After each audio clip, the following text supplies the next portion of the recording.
नमस्कार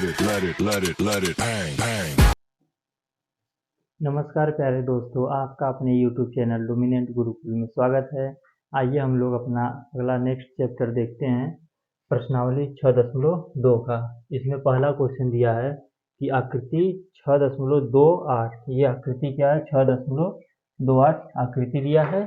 इसमें x और y के मान ज्ञात करना है और फिर दर्शाइए कि AB CD के समांतर है। ठीक, AB समांतर CD है। तो आइए हम लोग इसको अब हल करते हैं। सबसे पहले हम लोग क्या करेंगे? x और y के मान ज्ञात करेंगे ना।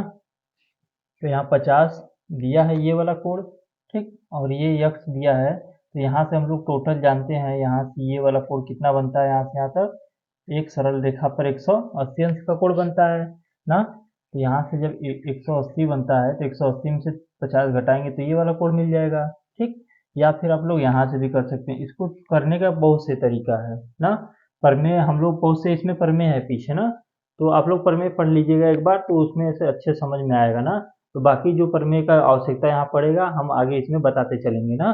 तो यहाँ पर प्रमेय एक होता है कि अगर कोई दो तिर्यक मतलब दो समांतर रेखा है, उसको कोई तिर्यक रेखा काट रहा है। ठीक, तो तिर्यक रेखा जब काटेगा तो ये वाला जो कोण होता है इस वाले कोण के बराबर होता है ना। इसे कौन सा कोण कहते हैं? इसको संगत कोण कहते हैं। ठीक, ये किस कोण से बराबर होता है? तो संगत कोण से ये दोनों बराबर होते हैं। ये प्रमेय में कहा गया है, तो ये फैक्ट है ना, ये याद करना पड़ेगा आपको। तो यहाँ से आप वही डायरेक्ट लगा सकते हैं कि x बराबर 130 अंश, क्यों? संगत कोण से। ठीक, तो डायरेक्ट आंसर आ जाएगा आपका। ठीक, तो यहाँ से हम लिख सकते हैं चूंकि ये वाला कोण दिया है ना, ठीक, C, यहाँ पर कोई भी अपने से कुछ भी ले सकते हैं आप लोग, नहीं तो डायरेक्ट हम लोग लिखते हैं कि x बराबर क्या होगा? 130 अंश, क्यों? संगत कोण से ना, क्योंकि मत लिखिए ना, x बराबर 130 अंश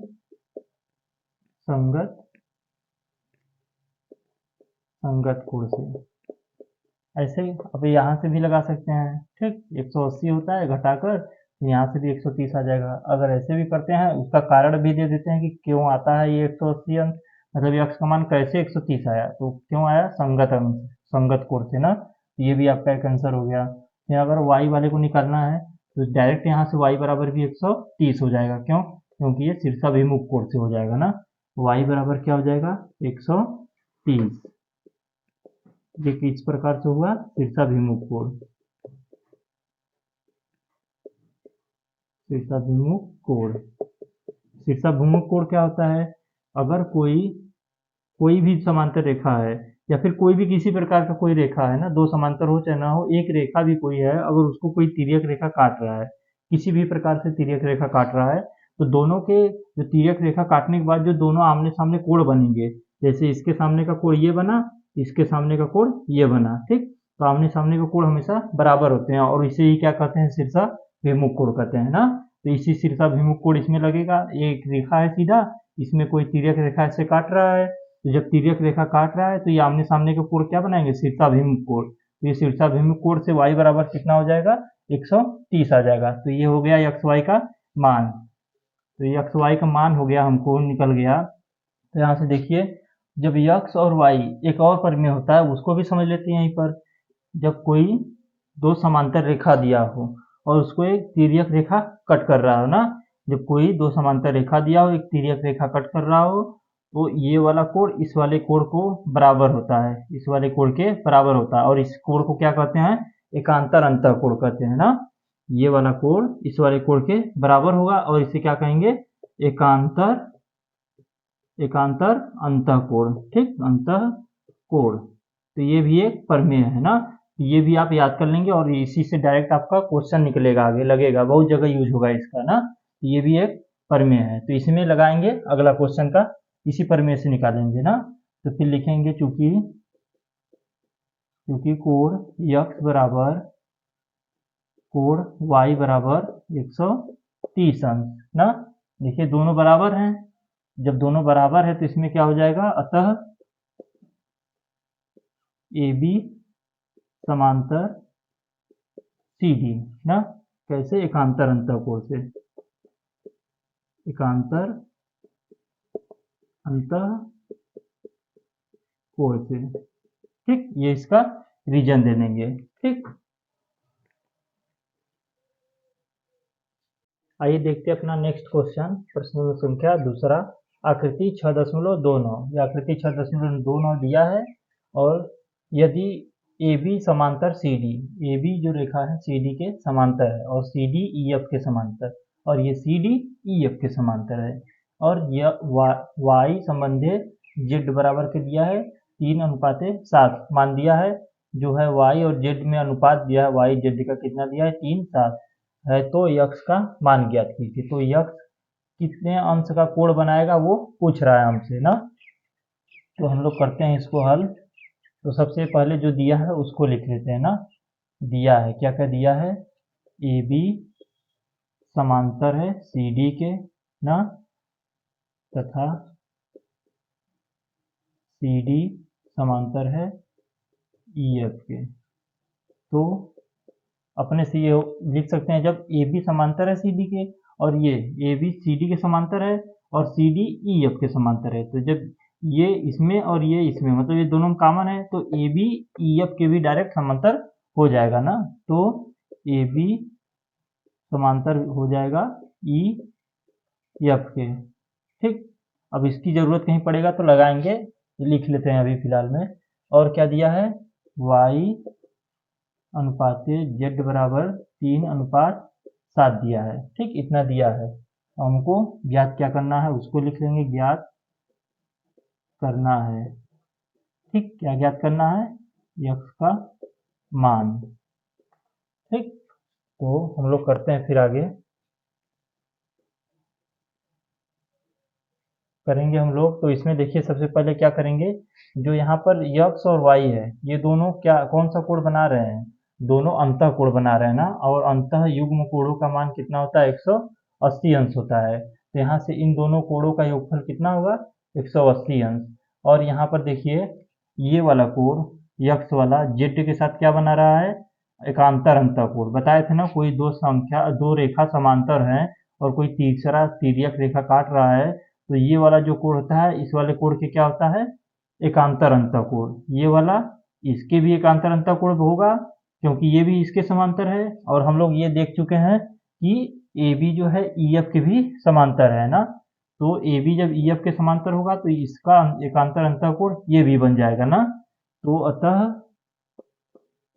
चूंकि लिख देंगे, क्योंकि यक्स कोण यक्स बराबर कोण जेड की ना, क्यों, एकांतर अंतः कोण, एकांतर अंतः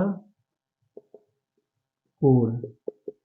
ठीक, एकांतर अंतः कोण से बराबर हो जाएंगे। तो यक्स बराबर जब जेड हो जाएगा तो यहाँ पर तो, और यक्स जेड और वाई का कोण का अनुपात कितना दिया है 3:7, तो इसका अनुपातिक वैल्यू हम मान सकते हैं यहाँ पर, क्योंकि वाई संबंधे जेड बराबर 3/7 माना इनका अनुपातिक वैल्यू,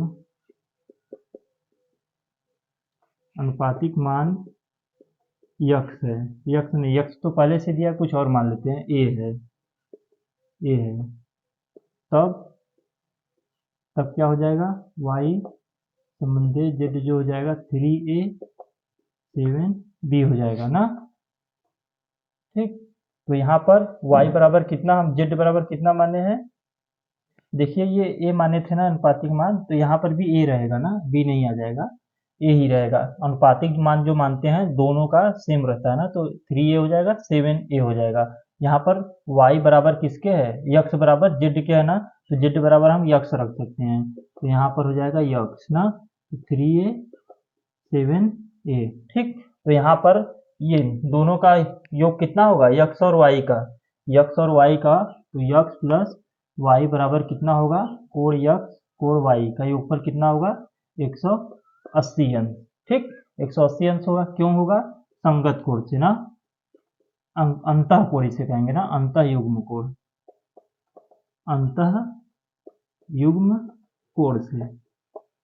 ठीक, ये अंतः युग्म कोण होंगे ना, कोई दो समांतर रेखा है, ठीक, बता चुके हैं ना कि अगर कोई दो समांतर रेखा है, तिर्यक रेखा काट रहा है, तो उसके अंदर जो दोनों कोण बनते हैं, जैसे ये अंतःयुग्म, ये भी अंतःकोण होगा, ये भी अंतःकोण, तो कोई जो तिर्यक रेखा होगा उसके एक तरफ का, या इधर का लीजिए चाहे इधर का, कोई एक तरफ का जो अंदर का कोण होगा, ये ऊपर वाला बाहर होता है ना, क्योंकि खुले होता है इसलिए इसे बाह्य कोण कहते हैं, ये दोनों अंदर होता है ना, इसलिए अंतःकोण कहते हैं। तो जो अंतःकोण होगा इस दोनों का योगफल जो होता है 180 अंश का होता है, तो वही हम लिखे हैं ना। तो यहाँ पर हम y बराबर यक्स जान गए हैं कि जो z होता है किसके यक्स के बराबर हो जाएगा, तो यहाँ पर z हो जाएगा, और z प्लस y का मान कितना दिया है 3a प्लस 7a कर देंगे यहाँ से, और x और दोनों का योगफल कितना आएगा अंतःकोण का 180, तब जो हो जाएगा क्या हो जाएगा, यहाँ पर इसका मान कितना है 3a और प्लस y का मान कितना है 7a बराबर 180 हो जाएगा। तो यहाँ से जोड़ेंगे तो कितना हो जाएगा 10a बराबर 180, तो a बराबर क्या आ जाएगा 100, ये 10 जीरो से जीरो कट जाएगा, कितना आ जाएगा 18 अंश, a का मान कितना आ गया 18 अंश आ गया। तो अब हम लोग क्या करेंगे, a का मान यहाँ पर रख देंगे तो दोनों कोण निकल जाएगा ना। इसको समीकरण कोई मान लीजिए, समीकरण 1 मान लेते हैं, तो समीकरण 1 में a का मान रखने पर ठीक, a का मान रखते हैं, जब a का मान इसमें रखेंगे तो यहाँ से यक्स का मान कितना आएगा, यहाँ से देखेंगे तो यक्स का मान डायरेक्ट हम कह सकते हैं कि कोण यक्स बराबर कितना आ जाएगा 7 इंटू a का मान 18 है, 18 सत्ते कितना होता है 18 छंग 72, 18 छंग 78, 18 सत्ते 108, ऐसे कर लेते हैं, 8 सत्ते 56, 3 7 एकम 7 5 12, 18 सत्ते 126, ठीक, इतना आंसर आ जाएगा कोण यक्स का मान, और कोण यक्स का मान ही पूछा था। देखिए हमारा प्रश्न संख्या तीसरा क्या है, आकृति 6.30 ना, आकृति ये दिया है 6.30 आकृति है, यदि AB समांतर है CD के, तो EF लंब CD, EF कहाँ है, ये E है, ये F, ठीक, EF है किस पर CD पर एक लंब है, लंब का मतलब होता है 90 डिग्री का कोण बनाना ना, किसी भी रेखा पर कोई लंब खींच दिया जाए तो मतलब उसका 90 डिग्री का कोण बनाएगा, और GED कितना है 126, GED ये वाला टोटल कितना है यहाँ से यहाँ तक कितना है 126 दिया है, ठीक, तो AGE ये वाला कोण और GEF ये वाला कोण और FGE और एक ये वाला कोण, ये तीनों का मान ज्ञात करना है हमको ना। तो आइए हम लोग देखते हैं, इसको हल करते हैं। तो सबसे पहले हम लोग ज्ञात करते हैं कौन सा AGE का मान, तो AGE कहाँ है AGE ये वाला कोण, ठीक, तो ये वाला कोण डायरेक्ट आपको ये देखिए ये रेखा और ये रेखा दोनों समांतर रेखा है कि नहीं, ये दोनों समांतर रेखा है, तो एक समांतर रेखा को कोई एक तिर्यक रेखा काट रहा है, ये GE जो है तिर्यक रेखा काट रहा है समांतर रेखा को, तो ये वाला कोण ये वाले कोण के ठीक क्या है एकांतर अंतःकोण है ना। तो अभी हम लोग बताए थे कि दो समांतर रेखा को कोई तिर्यक रेखा काटे तो ये वाला कोण इस वाले कोण के एकांतर अंतःकोण से बराबर होता है, तो यहाँ पर भी वही है, दो समांतर रेखा है, इसको एक तिर्यक रेखा काट रहा है, तो तिर्यक रेखा के ये वाला कोण और इसके साइड का इस वाला ये वाला पूरा कोण क्या होते हैं बराबर होते हैं। तो अतः हम क्या लिख देंगे, दिया है क्योंकि दिया है क्या कि कोण DEG ना, या फिर क्या लिखा है इसको GED बराबर 126 अंश, अतः कोण ये वाला भी ये क्या है AGE कितना हो जाएगा 126 अंश, कैसे एकांतर अंतःकोण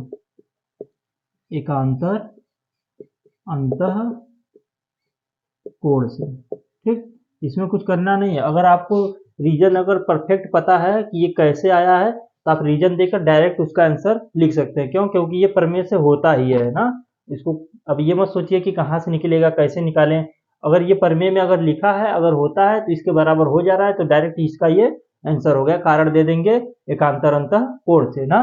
अब इसमें अगला क्वेश्चन है कि GEF पूछा है, कोण GEF, GEF ये वाला कोण पूछा है, ठीक। तो इसको कैसे निकालेंगे हम लोग, देखिए ये कितना दिया है टोटल, यहाँ पर 126 दिया है।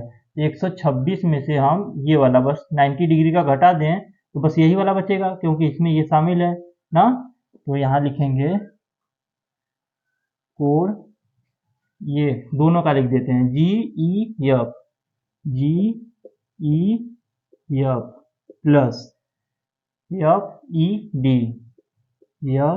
FED बराबर कितना दिया है, इसको ये वाला कोण और ये वाला कोण दोनों को जोड़ेंगे तो कितना दिया है, 126 अंश ना। इसके ऊपर लिख लीजिएगा सबसे पहले, यहाँ पर कोण जो दिया था, कोण GED बराबर 126 अंश, ये दिया था GED, और GED जो है GEF और FED के योगफल के बराबर है, तो ये बराबर 126 हो जाएगा।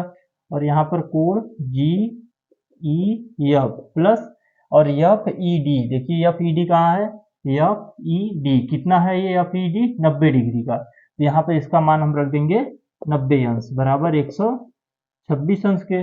अब इसको पक्षांतर करके घटा देंगे तो कोण GEF बराबर क्या हो जाएगा, 126 अंश माइनस 90 अंश, तो बराबर इसमें सब घटाइए, तो घटाएंगे तो 6 आ जाएगा, और 12 में से 9 गया कितना आ जाएगा, 3 आ जाएगा, तो कितना आ गया, 36 अंश आ गया कोण GEF का मान ना। देखिए आंसर ये हो जाएगा आपका, ठीक। फिर अगला क्वेश्चन क्या है, कोण FGE का मान पूछा है। FGE कहाँ है, FGE ये वाला कोण, ठीक।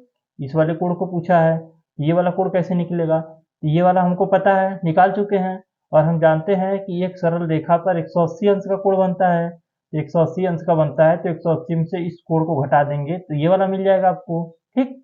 तो यहाँ लिखेंगे क्योंकि कोण, ठीक, AGF लिखिए ना, AGF बराबर 180 अंश का होगा टोटल, क्यों होगा, लिख सकते हैं रिजु कोण ना, या सरल रेखा पर बना कोण, सरल रेखा पर बना कोण, ठीक। एक सरल रेखा पर, एक सीधी रेखा पर कितने अंश का कोण बनता है, 180 अंश का बनता है ना, तो उसी से ये हम लिखे हैं ना। और AGE को हम क्या किस प्रकार से तोड़ सकते हैं, इसको यहाँ से एक ये वाला कोण तोड़ सकते हैं, और यहाँ से एक इधर वाला कोण, ये दोनों का योगफल है ना, तो कोण AGE प्लस, ठीक, ये GE और ये वाला ना, एक ये वाला ले लेंगे, तो FGE, कोण FGE बराबर कितना है, 180 अंश। तो इसमें से AGE का मान हम लोग निकाल चुके हैं, AGE का 126 अंश, तो 126 अंश प्लस कोण FGE बराबर 180 अंश, तो यहाँ से कोण FGE बराबर कितना हो जाएगा, 180 माइनस 126 अंश, तो यहाँ से घटाएंगे तो कितना आ जाएगा, 180 में से 126 घटाएंगे तो पहले यहाँ घटेगा तो 4 आएगा, फिर यहाँ बचा 7 में से 2 गया 5 आ जाएगा, फिर 1 में से खत्म ना, कितना आ गया, 54 अंश आ गया। FGE का मान कितना आ गया, 54 अंश का आ गया। ये आपका आंसर है। अगर आपको वीडियो अच्छा लग रहा हो तो इसे लाइक जरूर। देखिए हमारा अगला प्रश्न संख्या 4 दिया है, आकृति 6.31 ना, ये आकृति दिया 6.31, इसमें दिया है कि यदि PQ ST के समांतर है, PQ ST रेखा की, ये रेखा ये इस रेखा के समांतर है, और PQR वाला कोण जो है PQR 110 दिया है, और RST ये वाला कोण 130 दिया है, तो QRS ये वाला मान, ठीक, ये वाला कोण का मान ज्ञात करना है हमको। और संकेत में दिया है कि बिंदु R से होकर ST, बिंदु R से होकर ST के समांतर एक रेखा खींच लेते हैं ना, तो हम लोग हल करेंगे, तो संकेत जो दिया है उसी के आधार पर करते हैं। तो बिंदु R से ST के समांतर एक हम लोग रेखा यहाँ से खींचेंगे, तो देखिए ये होगा इसके समांतर ना, ये इसके समांतर हो गया ना, तो ये रेखा मान लीजिए RP मान लीजिए ये, ठीक, P तो पहले से ही है ना, जी, ठीक, कोई भी मान लीजिए, आर जी मान लेते हैं हम लोग। तो ये हो गया आर जी, ठीक। तो यहाँ लिखेंगे माना माना रेखा आर जी एस टी के समांतर खींचा, ठीक। जो आर जी है एस टी के हम लोग समांतर खींचे, तब जो होगा एस टी के समांतर होगा आर जी रेखा, ठीक। आर जी रेखा क्या हो गया, एस टी के समांतर हो गया। तो जब समांतर हो गया, तो जब किसी समांतर दो रेखाओं को एक तिर्यक रेखा काटता है, तो जो दोनों अंतःकोण होते हैं, इन दोनों अंतःकोणों का योगफल क्या होता है, 180 अंश का होता है, हम लोग जानते हैं। तो फिर हम लिखेंगे, हम जानते हैं कि हम जानते हैं कि अंतः युग्म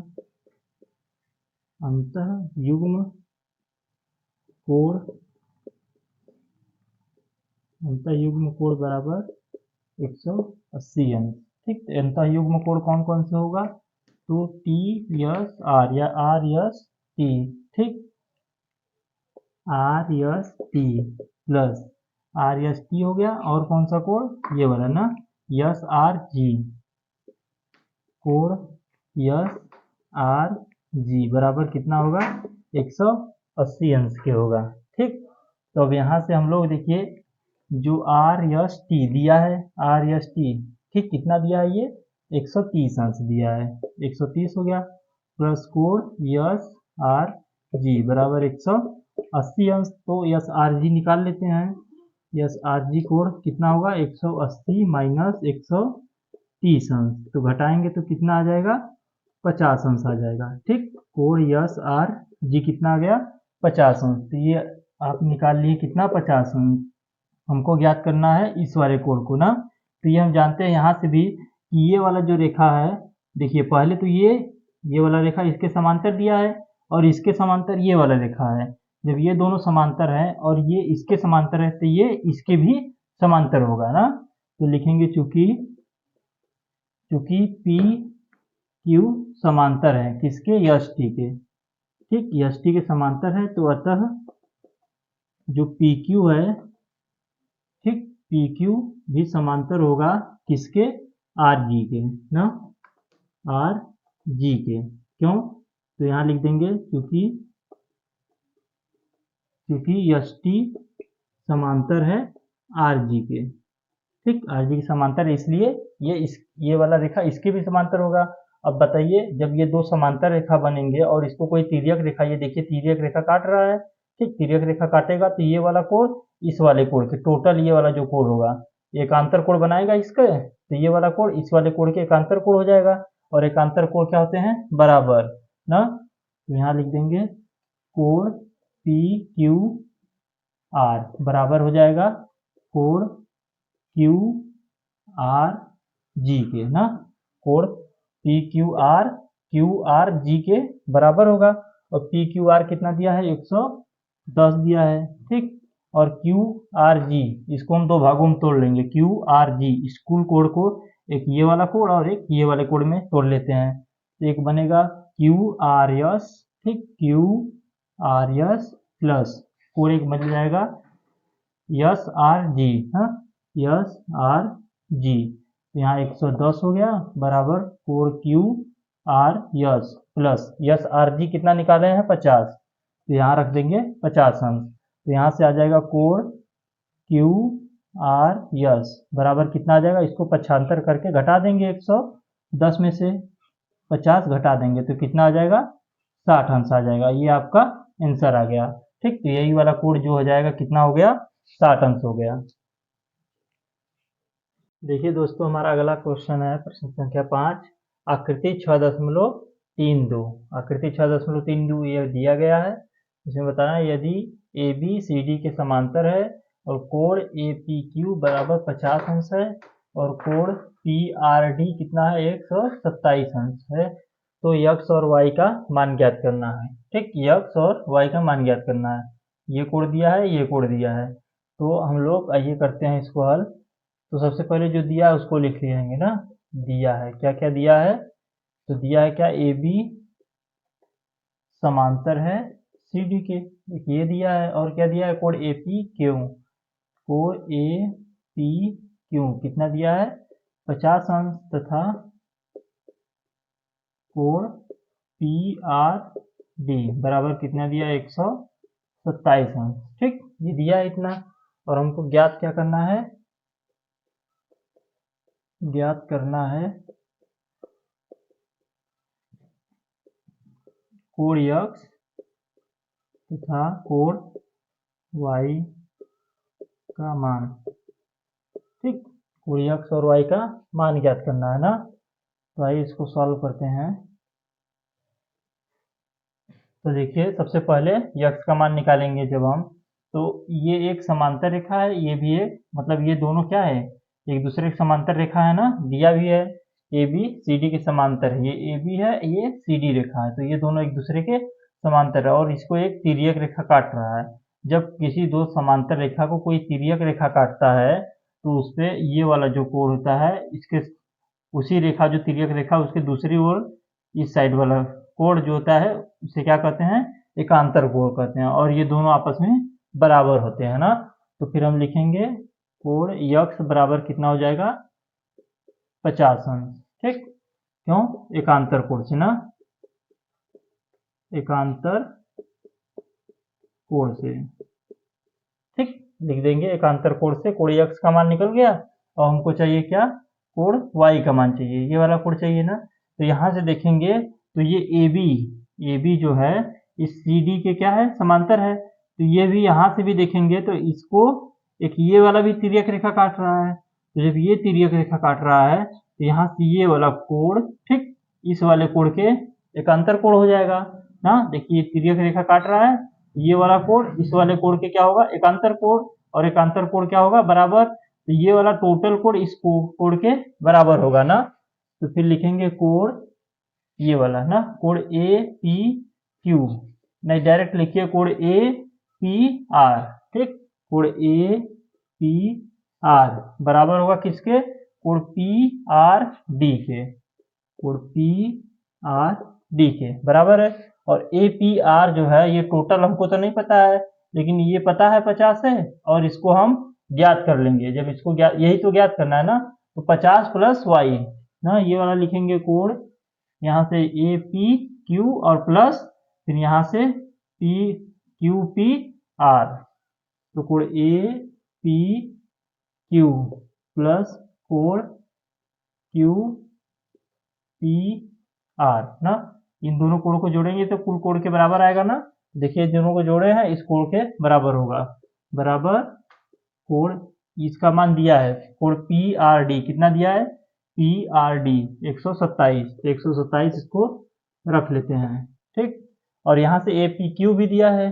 ठीक, ए पी क्यू ना कितना है, 50 दिया है, यहाँ से ए पी क्यू का मान रखेंगे 50 प्लस क्यू पी आर क्या दिया है, क्यू पी आर कितना है, ये क्यू पी आर यहाँ से यहाँ तक वाई है ना, तो यहाँ से वाई रख लेंगे, कोण वाई बराबर 127। ठीक, यहाँ से y बराबर क्या आ जाएगा, कोण y का मान 127 माइनस 50 बराबर क्या हो जाएगा, घटाएंगे अब, तो इसमें से गया 7 बचेगा, 12 में से 5 गया 7 बचेगा। ठीक, ये आपका आंसर आ गया कोण y का मान, आपका दोनों आंसर आ गया, कोण x और कोण, ये कोण x का मान आ गया, कोण y का मान आ गया, आपका ये आंसर हो जाएगा।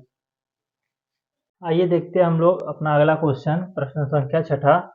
आकृति 6.33, आकृति दिया है आपका 6.33, इसमें है पी क्यू और आर एस दो दर्पण दिए हैं। ठीक, एक पी क्यू और एक आर एस, ये दोनों दर्पण दिए गए हैं जो एक दूसरे के समांतर रखे गए हैं, और ये दोनों दर्पण जो है एक दूसरे के समांतर रखे हैं। एक आपतन किरण ए बी दर्पण पी क्यू से बी पर टकराती है, और परावर्तित किरण पथ बी सी पर चलकर दर्पण आर एस से सी पर टकराती है तथा पुनः सी डी के अनुदिश परावर्तित हो जाती है। सिद्ध करना है कि ए बी समांतर है सी डी के। तो यहाँ कहा जा रहा है कि ये जो है एक किरण जो है यहाँ से आपतित होकर इस दर्पण पर टकराकर परावर्तित हो जा रही है। ठीक, ये AB आपतित होकर टकराई B से और यहाँ आ गई B से C, तो फिर C से टकराकर जो CD के रूप में अनुदिश इसके चली गई इधर। ठीक, अब परावर्तित होकर, तो हमको सिद्ध करना है कि ये जो आपतित किरण था इस परावर्तित किरण के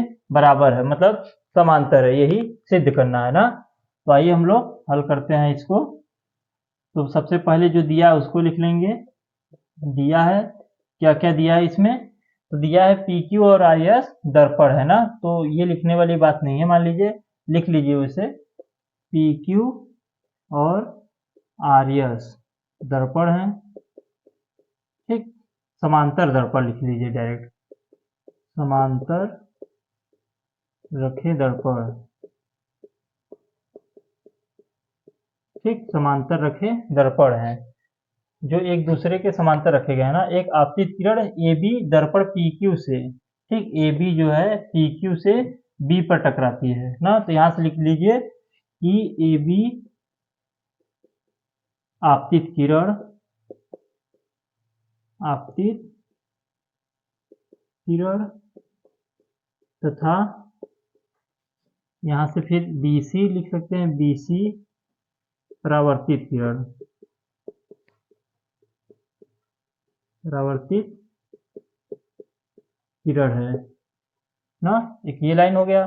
फिर यहाँ से BC पर चलकर दर्पण RS से, ठीक, दर्पण RS से यहाँ टकराती है और C से टकराकर फिर क्या करती है, CD के अनुदिश परावर्तित हो जाती है। तो यहाँ से फिर लिखेंगे तथा C पर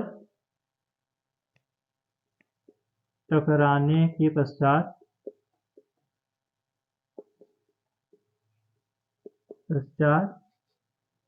CD के अनुदिश परावर्तित हो जाती है। ठीक, परावर्तित हो जाती है, लिख लेंगे आगे। अब हम लोग इसको आगे करते हैं। तो सबसे पहले इसमें देखिए हम लोग इसको करेंगे कैसे ना, तो यहाँ से सबसे पहले हम लोग एक लंब खींचेंगे ना। यहाँ से देखिए एक लंब खींच लीजिए, ठीक, एक यहाँ से भी लंब खींच लीजिए। इस लंब का नामकरण कर दीजिए कोई भी, मान लीजिए ये यम रख लीजिए, ये एन रख लेते हैं ना। और यहाँ से मान लेते हैं ये वाला कोण 1 हो गया, ये कोण 2 हो गया। ठीक, और यहाँ से ये वाला कोण 3 हो गया और ये वाला कोण 4 हो गया है। अब यहाँ से हम लोग करेंगे, तो यहाँ पर हम लोग क्या किए हैं, अपने से ये लंब खींचे हैं, तो यहाँ लिखेंगे ना दर्पण, दर्पण PQ पर B, बिंदु B से ना, जो बिंदु यहाँ B है, बिंदु B से यहाँ पर क्या खींचे, अभिलंब ना, बिंदु B से अभिलंब, अभिलंब BM खींचा। ठीक, तथा एक ये अभिलंब खींचिए और यहाँ पर एक ये अभिलंब खींचे ना, तथा बिंदु C से दर्पण RS पर ना, दर्पण RS पर एक अभिलंब, एक अभिलंब CN ना, एक अभिलंब ये वाला CN खींचा। ठीक, अब इतना हो गया। अब हम लोग करेंगे, जानते हैं हम लोग कि जब किसी दर्पण पर कोई आपतित किरण टकराने के बाद परावर्तित होता है, तो आपतित किरण जो होगा वो मतलब आपतन कोण जो बनेगा ना, ये आपतित किरण है, आपतित किरण से जो आपतन कोण बनता है वो परावर्तन कोण के बराबर होता है ना। तो यहाँ से लिखेंगे कोण 1 बराबर कोण 2 के ना। क्यों, इसका रीजन भी दे देंगे, आपतन कोण, आपतन कोण बराबर परावर्तन कोण,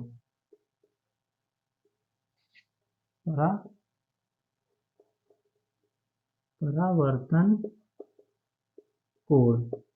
ठीक, आपतन कोण परावर्तन कोण से ये दोनों हो जाएंगे। अब यहाँ पर भी वही चीज होगा। ठीक, तथा कोण 3 बराबर कोण 4, ये भी क्या होगा, यहाँ पर भी ये आपतित कोण है, यहाँ परावर्तित कोण ना, ठीक। कोण 3 क्या है, आपतित, और ये परावर्तित कोण। यहाँ से भी वही आपतन कोण बराबर परावर्तन कोण, ठीक। ये हो जाएगा। अब यहाँ से 1 2 के बराबर, 3 4 के बराबर है, यहाँ से बराबर हो गए ना। अब हम लोग इसमें क्या करेंगे, यहाँ पर देखिए जो हम ये अभिलंब खींचे हैं और यहाँ से एक ये अभिलंब, ये दोनों एक दूसरे के समांतर होंगी जब भी होंगी, ठीक। अब ये एक दूसरे के समांतर है और एक तिर्यक रेखा से कट कर रही है। जब ये समांतर रेखा को तिर्यक रेखा कट करे तो इधर ये वाला कोण, इधर से ये वाला कोण, दोनों क्या हो जाएंगे, एकांतर कोण। तो कोण 2 कोण 3 के बराबर हो जाएगा ना, ठीक। तो यहां से लिखेंगे कोण, ऐसे लिखिए, हाँ, कोण 2 बराबर कोण 3, ठीक। अब इसका रीजन क्या देंगे, इसका रीजन क्या होगा, एकांतर कोण से, ठीक। एकांतर, ऐसे लिखिए टोटल पूरा ना, अभिलंब पर, अभिलंब, अभिलंब द्वारा बना, अभिलंब द्वारा बना एकांतर कोण, एकांतर कोण से, ठीक। ये अभिलंब द्वारा बना हुआ है ना, जो अभिलंब द्वारा बने उसी पर एकांतर कोण से ये बराबर होगा। अब यहाँ पर जो कोण 2 कोण 3 के बराबर हो गया, कोण 1 2 के बराबर है और 2 वाला 3 के बराबर है, ठीक। तो सभी जब बराबर है आपस में, अतः हम लिख सकते हैं, अतः यहाँ से कह सकते हैं ना कि कोण 1 बराबर होगा कोण 2 के, बराबर होगा कोण 3 के, बराबर होगा कोण 4 के। ये सभी आपस में बराबर है, तो हम जब सभी आपस में बराबर है तो इसका योगफल के भी बराबर हो जाएगा, ठीक। तो यहाँ से कोण 1 और 2 का बराबर योगफल इस दोनों को योगफल के बराबर हो सकता है। तब कोण 1 प्लस कोण 2 बराबर हो जाएगा कोण 3 प्लस कोण 4 के, और ये वाला ये टोटल, ठीक। कहने का मतलब ये वाला कोण इस वाले कोण के बराबर हो जाएगा। तो यहाँ से देखिए ये दोनों रेखा है, इन दोनों रेखा को एक तिर्यक रेखा काट रही है और जहां पर ये दोनों कोण बराबर हैं, तो ये दोनों कोण एकांतर कोण से बराबर हो जाएंगे, तो ये दोनों हम कह सकते हैं कि समांतर होगा तब, ठीक। तो यहाँ से हम कह सकते हैं अतः, डायरेक्ट बस लिखेंगे अतः, अतः जो ये रेखा है ना, अतः आपतित, आपतित किरण,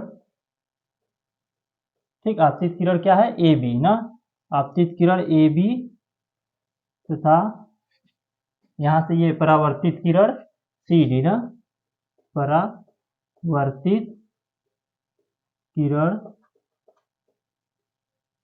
सी डी एक दूसरे के समांतर होंगी,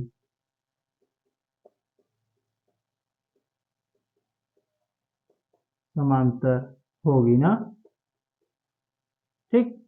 बस यही आपको सिद्ध करना था। यहाँ पर आप लिख सकते हैं लास्ट में कि ए बी समांतर सी डी के, ठीक। प्रूव दैट, ये आपका सिद्ध हो गया।